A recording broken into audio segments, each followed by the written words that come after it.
Welcome to the Umbrella Bar podcast. Name is Todd Michael Schrager.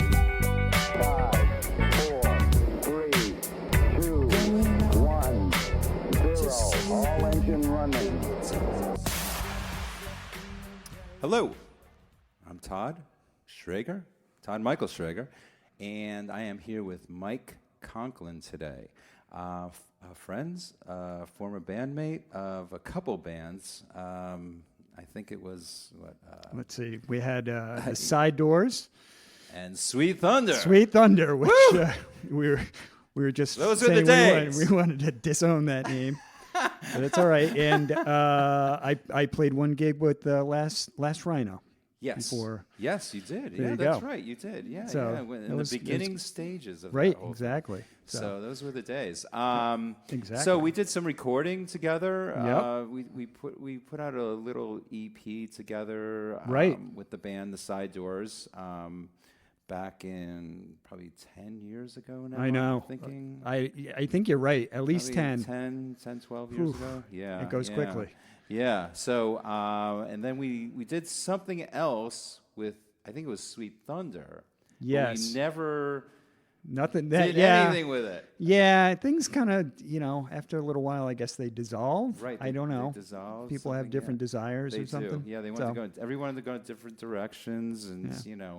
So for different reasons, and whatever happens, it's we made some good music, and we had some fun. Absolutely. We had some pretty good gigs there. For a We while. had, as we like to say, the Melissa Manchester gig, where we opened up for Melissa Manchester. Melissa, She of Don't Cry Out Loud, I think. Yes, she was fantastic, Right. actually. I was actually blown away listening to her. I remember that night Yeah. so well. And I thought, oh, Melissa Manchester, Yeah. I mean, it's just, Yeah. But she's an amazing pianist. Yes. Right? Yes, And singer. exactly. And her singing voice is amazing. And did she even have a band, or was she just She on was piano? so just the Yeah, piano that's what and I her thought. Singing, yeah, and Yes. everybody just gathered around Yep. her, and it was for some party in Old Lyme or something. Yeah, right? somebody's wife's 60th birthday or Yes, something yes. that we were purchased at a auction as an auction item. The band was. That's right. So we played there. A brass band played, like a big, there's Right. some well-known brass band and horn band, and then Melissa Manchester. So Yes. the thing that I really remember too was I think they spent a lot of money on the entertainment, not on the food, because I remember eating like Tostitos and drinking a lot of champagne. Yeah, I kind of remember sitting at the bar with you, Gary, and Matt, and I don't know. I think Colleen was there too. Oh, okay. So we have a song coming up, though. We got to get to this. Okay. So it's a Butter Jones song, one of your bands. Yes, sorry, we're talking so much. Yes. Yes, We'll come back to other things. Yes, Okay.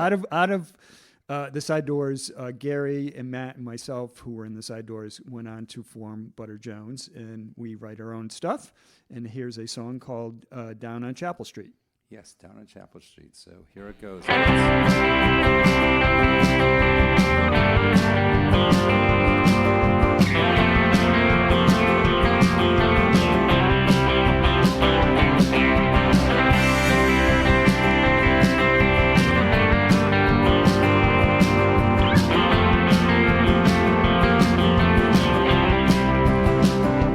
I remember hanging out down on Chapel Street. That warm spring air was our paradise. Strings of bells in our heads were humming down on Chapel Street. Didn't know it then, those times would go away.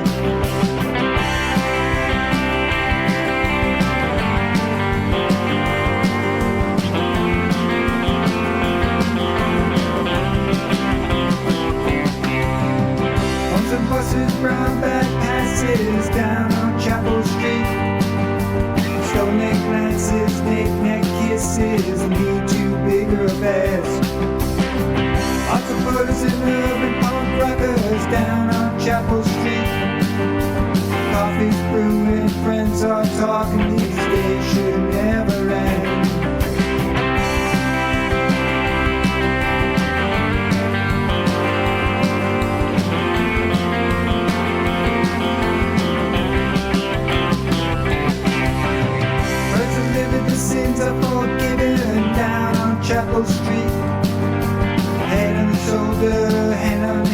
let's catch the 254. Paris paper heading home, right now Chapel Street. Setting sun tells the story, some things were meant to end. Was a bright spring day on a city street. Some loves burn too hot, you just enjoy the ride. Was a bright spring day on a city street. Some loves burn too hot, you just enjoy the ride.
Wow.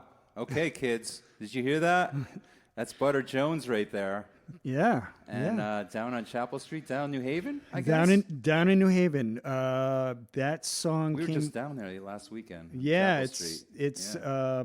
I went to school at Southern, Yep. and the motivation for the song is I had a friend who was a photographer. And, I went to school at Southern. It was, late 80s, early 90s. And my buddy took a photo of myself and a woman that I was interested in. Nothing really became of it. But I have a memory of hanging out on Chapel Street with this woman. And so I recently saw that photo and I just thought, like, we loved hanging out on Chapel Street. I mean, that was, it's what you did. You know what I'm saying? You just like walked around and oh, let's go to. Maybe go to the grotto? Right. I never went to the grotto. You never went to the grotto. The That's grotto after you, was, probably. it was a Yeah. little bit Yeah. before my time. I went there a couple times, but Yeah. not many. Let's just say that. Yeah. So it was towards the end. Yeah. I did not have the proper fake ID I to think get in. stalagmites were coming Yes, down. And, yes.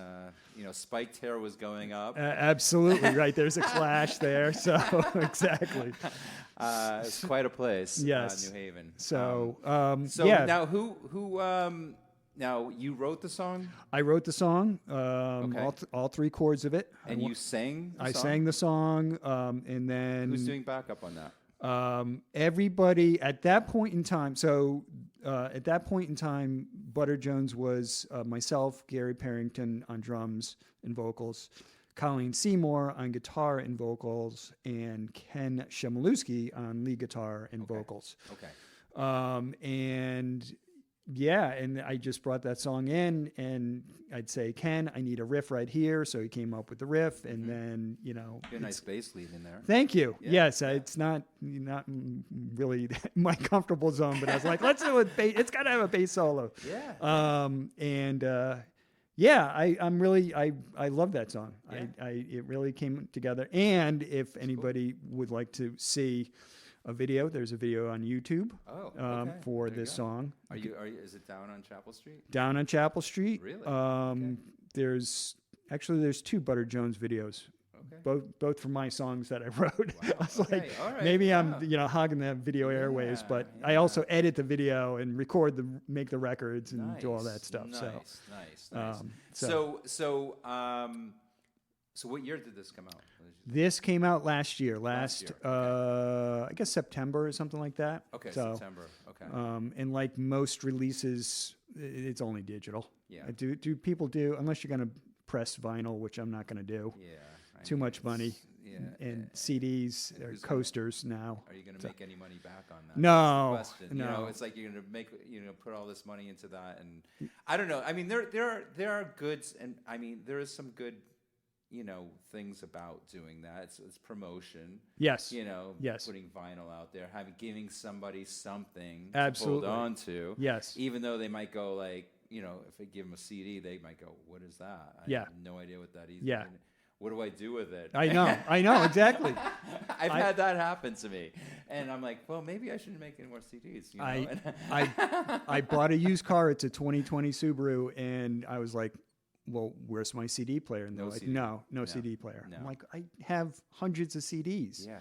I can't listen. Okay. Yeah. So. Well, now you got to plug everything in. Yeah, So, right, just or plug plug your phone in. right, that's it, plug your yeah. phone in, Bluetooth it, Yeah, whatever. Yeah. I don't know. It's It's a different world, and absolutely. and I think it's it seems to me that being a musician, it's getting harder to really. I mean, I guess I don't know. Is it? Do you think? I mean, I should be asking you. I shouldn't be saying this. But I mean, what do you think? I mean, being a musician, saying when you started. When did you start? Anyways, let's just start there because okay. because I'm just thinking. When younger kids nowadays, they want to be a star or whatever, right? And how do you get to that point? Do you join American Idol or? Yeah, right? I mean, yeah. that seems to be one of the ways to get to that level. Yes. But being in bands now, it seems like bands are kind of a thing of the past almost. Yeah, it's a weird. You're right. It's a weird time because the playing field has been leveled. In that now, we're recording this on a computer, and that was done on I mean, literally, I have a backpack with my laptop, and we have stuff set up at Gary's, but that's how you record now. When I seriously started in bands, like kind of out of college, my first recording session was at the Colt Building. At a place called Studio 45, and that was 2-inch tape, and that was probably 1994. Okay. And that was $400 for the day. It was a 12-hour day, and that was great. $400. That's a great deal. It was a great deal. I mean, this was now we're talking 30 years ago or whatever, but and you could get those deals. The Studio 45 had more success, so the rates went up a little bit. But you don't have to spend that money now. You can just find a space and buy a Mac, and you can buy a PC. Yeah, people do it on PCs too. PCs, whatever, and just hook it up, and you could record something. Absolutely. And I mean. Moby, I don't know if you know Moby. Absolutely. So that's his first album. That's what he did when he was just started his first album, Push to Play, I think it was called. Yeah. And he recorded that whole thing just in his home studio. And this is back in the 90s. Yeah. Though, so it wasn't as available as it is today. Yes. To do everything in your home, but it became I mean, he thought it was his last shot, basically. Yeah. He just said, okay, just throw it out there, and it became this huge, thing. So things are changed since then. Also, obviously, 30 years ago, you said, 1994 when you first, recorded. Yeah. So Like, I think, I think the biggest thing with musicians now, or I guess artists in general, is that you have to hustle more, if that makes sense. Because now you are the record label, you are the promotions company, you are the video maker, you are all those things. Everything. Unless you get signed to a label who's going to do that for you. right. But that's a hard thing to do, and then what's the label gonna want? Do they want publishing rights, or, so it's a double-edged sword. Yeah. Yeah. I mean, I was just quickly. I'll just say course. I was just watching this guy on, it was a TikTok thing. So he was a British broadcaster, and he was going through the 80s. There was like 146 bands during the 80s that had #1 hits. Yeah. Okay? Yeah. So you're talking from, I don't know, Duran Duran to all these bands. Yeah. Okay, 90s were pretty close to the same with bands. In this past 2 decades, you maybe had, I think he said maybe 10 bands.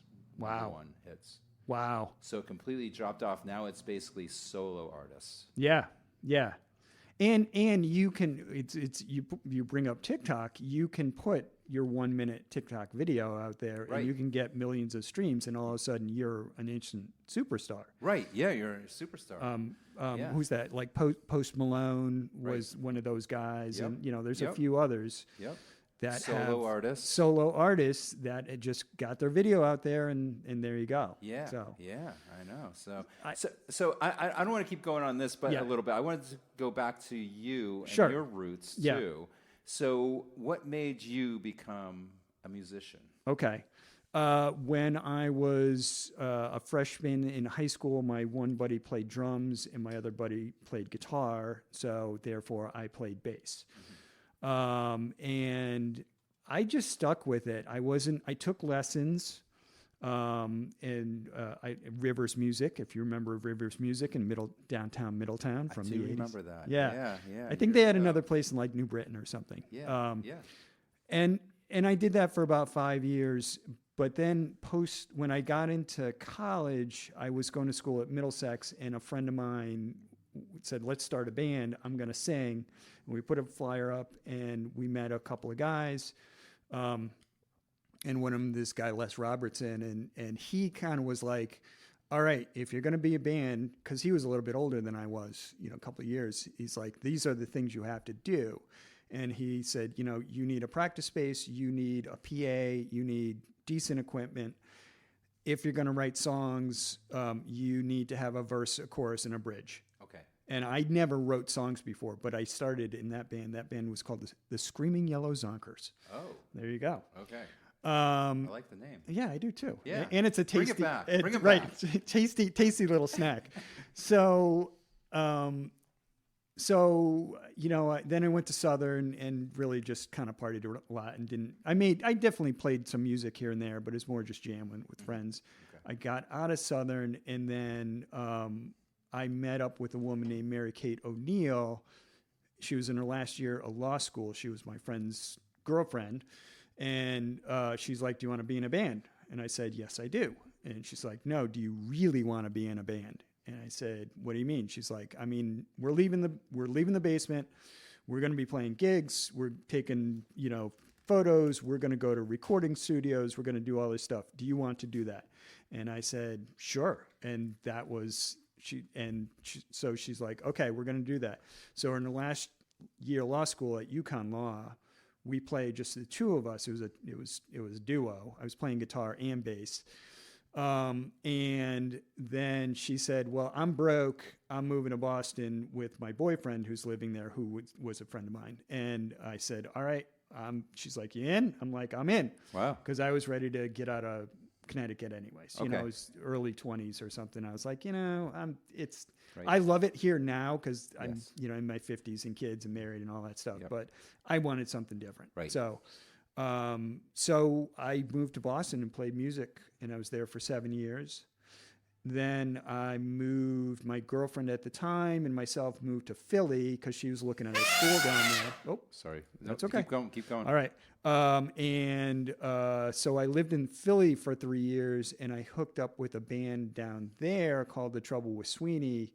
And that was a very active band in that we made records, and we had a booking agent, and we had a little label that took care of recording expenses, and we toured, and we did all that stuff. And that was great. But when you're in your mid 30s and like just a broke musician, you know, you're kind of like, I mean, I was living in the ghetto of Philly, and Okay. but my rent was like $150 a month. So, you know, it's a that's not trade-off. bad. Yeah, right, that's right, pretty exactly. good. Yeah. So I moved back to Connecticut and just reestablished. My parents are here, and my family's here, and friends are here. So, and then I don't know. And then I just kept on playing. I met actually Mike LaCoria, who's a mutual friend, and he got me into playing. And I actually met my wife, then girlfriend, who's living in Chester. I met Leif.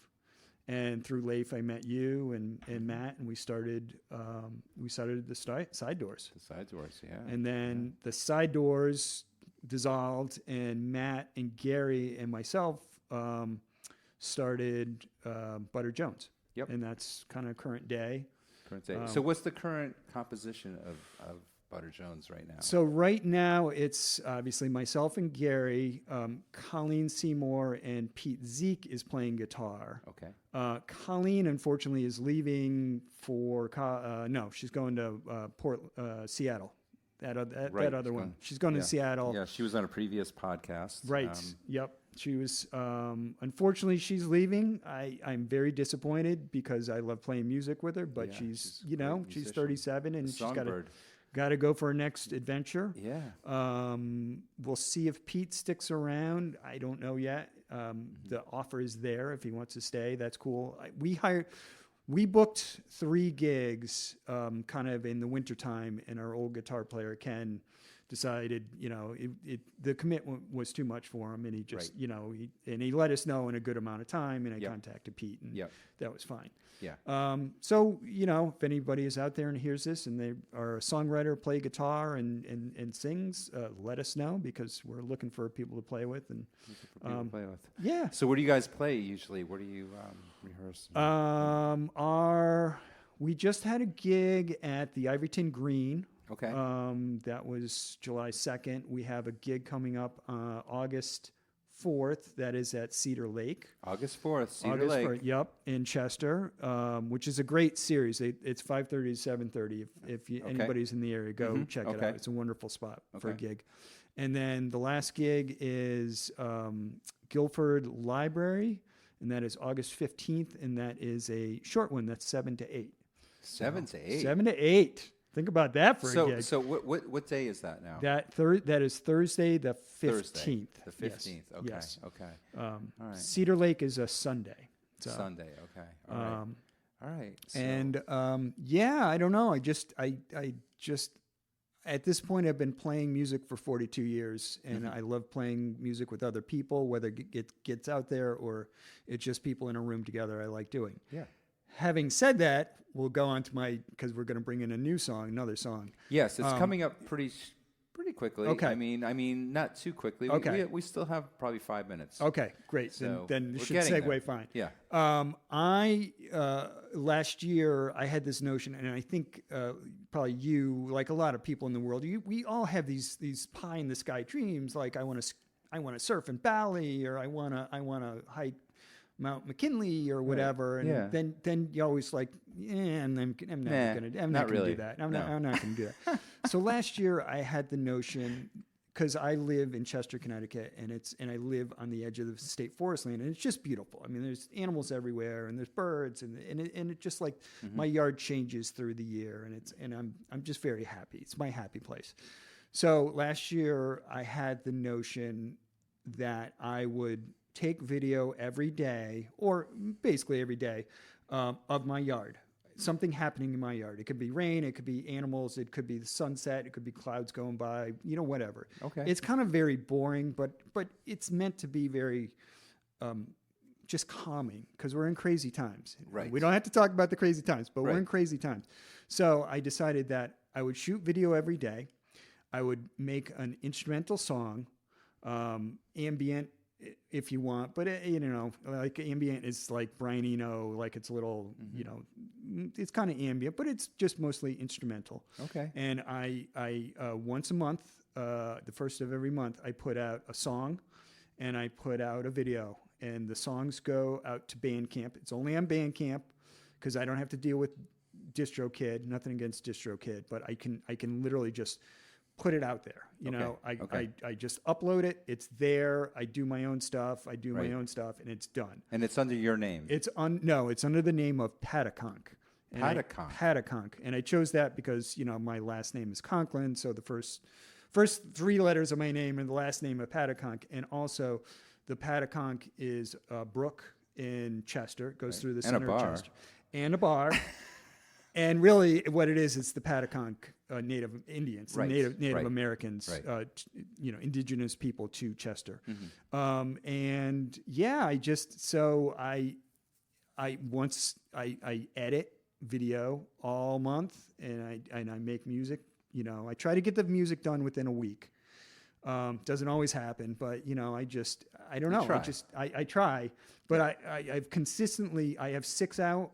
And I'm working on July right now, so I'm putting out a video and a song for a year. And That's great. That's great. That's kind of what I'm doing with this podcast right That's- now. yeah, This exactly. is my 6th one. Right. Okay, Right. you're number 6. Right. And it's just every 2 weeks. So it's the Umbrella Bar. It's Yep. just I just get people I'm kind of familiar with. Maybe Yes. I don't know completely, but Yeah. I'm trying to expand my horizons Yeah, too. yeah. You know what I mean? But just like with your music. Now what is you play all the instruments on this? I do. Yeah. Okay. So basically, Which is coming up in a second. okay. So A minute. Okay. Basically, it's more electronic based, for lack of better words. But I do play I play guitar mostly on it, but it's run through 8 million effects. Okay. And sometimes I play bass. Okay. Sometimes I play keyboard bass.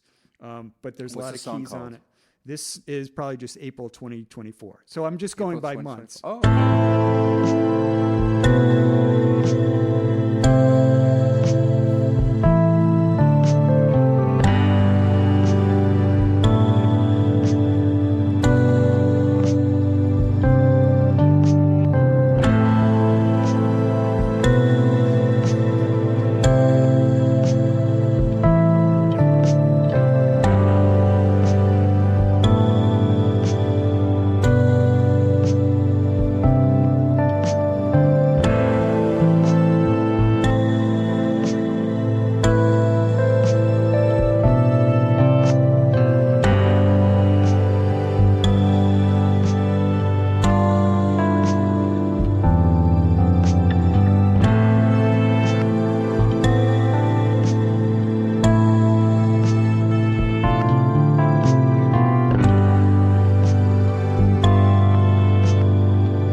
A little different, huh? That was completely different from what was before. Yeah, Right? yeah. Your other songs. So, Yeah. So we didn't really discuss this, but your influences. Like in music, okay, because I'm listening, like I was almost like a Twin Peaks sort of feel to yes, it, you know. yeah. I don't know if I don't want to put a label on anything, but that's how I felt when I was listening to it, and maybe it wasn't completely the same as that either. No, but, I know but what you're it's a saying. different realm, let's say. But and your first one was more like, I don't know, Miracle Right. Legion. Yeah, right, exactly. A little Got a Miracle Legion. shirt Yeah, on. yeah, you got your Miracle Legion. So. I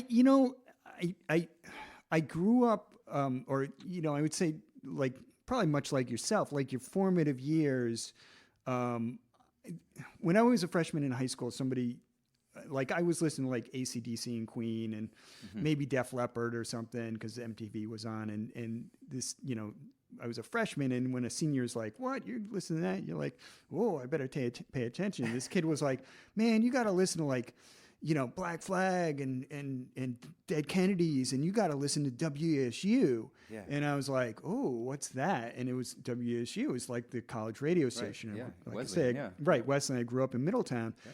And I mean, I turned on college radio and like that was it. Okay. Like my mind was just opened up to everything because it was it was left of the dial. So it was, the Replacements and like early U2 and REM, before those bands became big. But then it was like Miracle Legion, or it would be Dire Straits, or it'd be like some, Echoes by, some kids were like, I'm going to play second side of metal by, Pink Floyd, and be like, 20 minutes of Echoes, and it'd be like, what the heck is that? This is amazing. Right. So all that stuff just kind of seeped in, and or blues or reggae or dub reggae, all that stuff. So everything, what I'm saying? Like I try not to have confluence of different music, just music, just everything, like all together. So you kind of put it all together, and I could tell like you have different influences, obviously. Yes. Yeah. And you could go a different direction. Yes. Yes. And when I was in a band with you, we had quite a few different directions. Oh, we went absolutely. into. Right. So it'd be like Grateful Dead in the Smiths, right? Or whatever. Yeah. And right. Be like, correct. all right, yeah. Great. Yeah. So like, yeah. So it's great stuff. So that I certainly at times I was more into like punk rock or indie rock or whatever. But the older I get, I just listen to everything, and if I like it, I like it. What do you listen to now? Like, what are you listening to? What's in your bag? What's in my bag? Right, exactly. Right, Amiga Records. Well, I go on Bandcamp a lot and this is my own little hang up or whatever, but Bandcamp, I try to buy stuff on Bandcamp because they actually pay a good rate. Okay. And I only know this because a friend of mine will buy one of the Patacon songs, and it's $1 a song, and I get 83 cents. So 80 as opposed to 0.003 cents per play. Or, But wait a minute, like, that's quite a lot of money. It is right. That's 0.000.1. Yeah. Right. Yeah. Exactly. How many plays do you need can to make get a that? lot of Right, money. Right.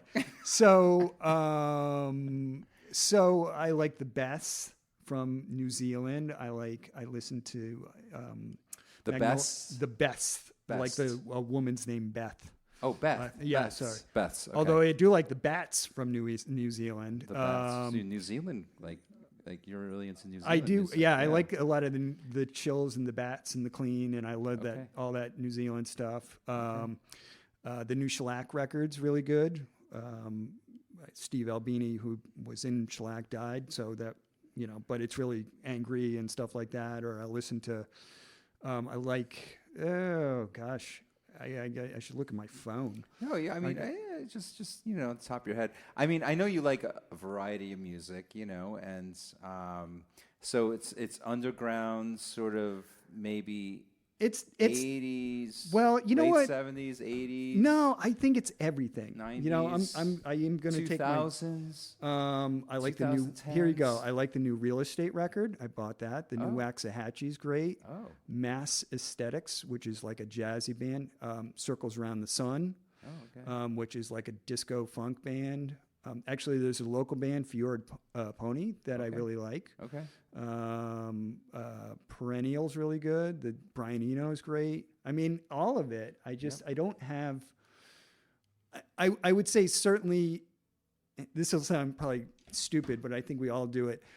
If I'm feeling blue, I will listen to Miracle Legion because it reminds me of the 80s. It reminds me of being a teenager or whatever. Okay.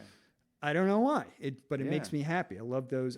The Backyard and Surprise, Surprise, Surprise are just great records. And you just saw them. I just saw them, and they were The good. Reuniting tour. Yes.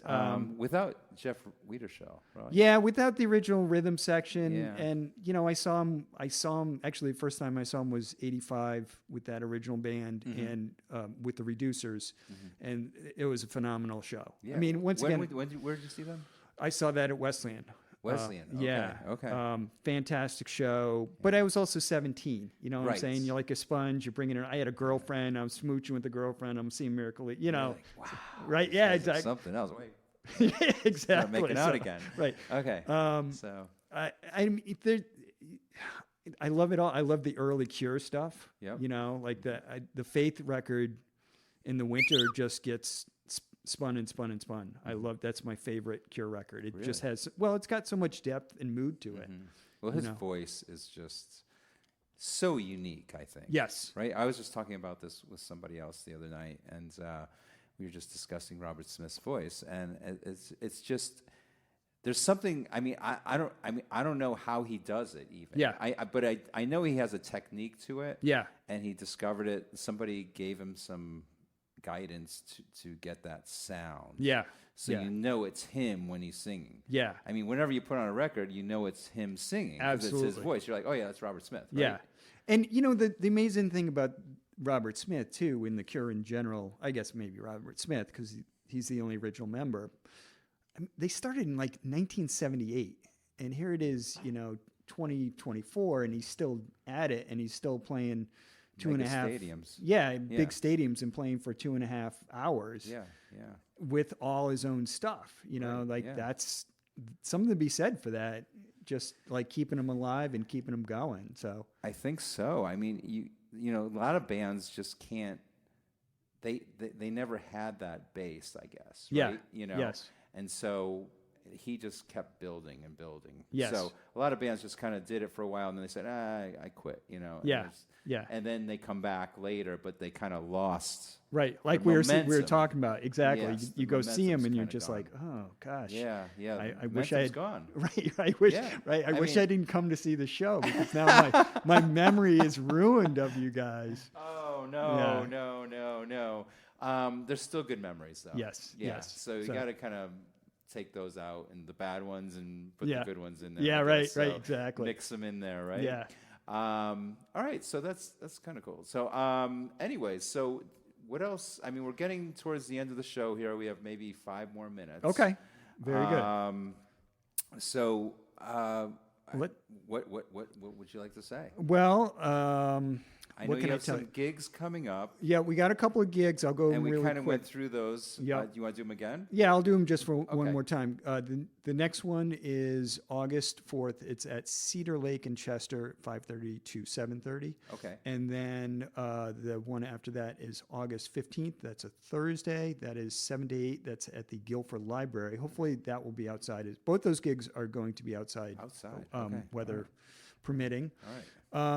We are losing a member or maybe 2 in Butter Jones, but we have a couple of things that we're planning. We want to get back into recording. Got the plan. Yeah, well, With Mike LaCour?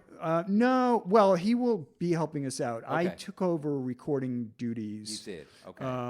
And that was not the initial idea. I just bought a bunch of equipment and was gonna, hey guys, here's a bunch of equipment. You guys have done this before, and it just didn't work out that way. And now, do you enjoy the recording process? I love it. You do. I do. Now, do you enjoy recording more, or do you enjoy playing out more? Oh, that's a tough one. I think at this point, I think I listened to one of your podcasts. I think it might be somewhat in your camp in that I like the recording process more than gigs. I love gigs, when we're in them. Yes. But like a lot of stuff, and I don't toot my own horn a little bit, I take care of a lot of the stuff in Butter Jones. So a live gig is like, okay, I got to set this up. All right. There's feedback, but I'm playing bass and I got to figure out where the feedback's coming from. And so you're the sound man. Too. I'm the sound man. I'm the engineer. I'm the, wow. So that's a lot of pressure on you. Exactly. So, but you do the same thing with the recording though. Yes. You're the man Yep. with all the, recording equipment. Yep. You're sitting there. Okay, we got to get this right. Yep. Are you Yep. hooking like drums and like so when you record drums, you have to put all the mics in Yep. certain spots. You have to Yep. find a place for them. Yep. Well, the I good guess, thing is Gary has a dedicated practice space. Okay. And it's separate from his house, and so we can just go in there whenever we want.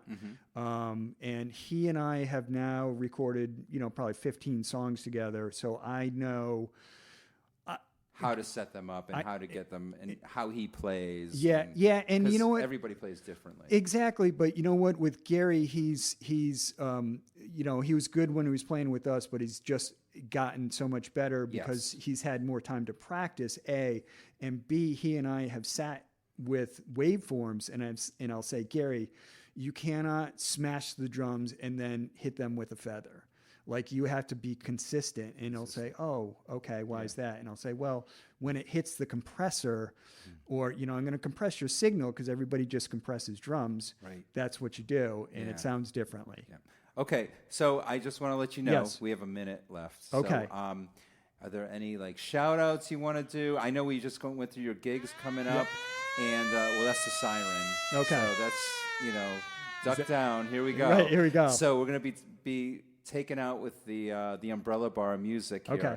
And but I just want to thank you. Yeah, thank for you. coming in. Yes. It was a pleasure. Yeah. Great seeing you again. Absolutely. We haven't seen each other for quite a while. I know. And it's always great to talk to you. It's and like see no you again. time passes, Todd. It I really know, is. I know. We keep getting